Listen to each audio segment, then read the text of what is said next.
Orúkọ mi ni Amadu Stephen tí mo jẹ́ ọmọ bíbí ìlú Iléṣà.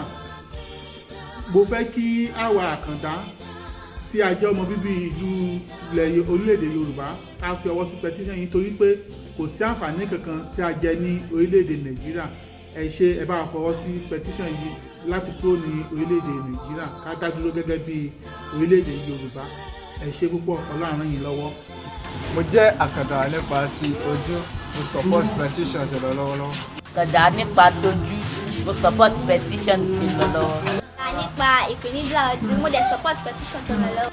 Àkàndá nípa tàwọn olójú, mo sì support petition tó lọ lọ́wọ́lọ́wọ́. Mo jẹ́ àkàndá nípa tójú, so mo support petition tó lọ lọ́wọ́. Èmi tí mo jẹ́ àkàndá nípa tójú, mo support petition tó lọ lọ́wọ́. Nípa ti ojú, mo support petition tó lọ lọ́wọ́.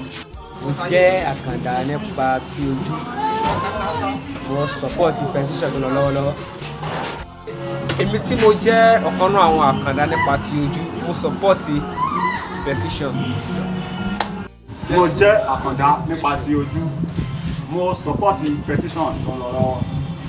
Èmi tí mo jẹ́ àkàndá nípa tójú, mo support petition tí lọ lọ́wọ́.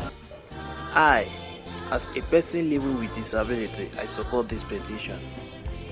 Ẹ kú gbígbà wá nílé láti Ọ̀yọ́ State Àkúrẹ́ ní mo support petition náà. Láti Ọ̀yọ́ State ni mo ti rí sọ̀rọ̀. Mo support petition náà. Àkàndá ẹ̀dá ni mí.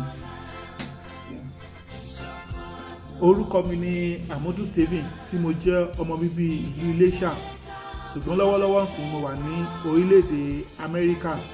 Mo fọwọ́ sí kí orílẹ̀-èdè Yorùbá kó dá dúró nítorí pé àkàndá ò ní àǹfààní kankan tí a jẹ ní ìlú Nàìjíríà.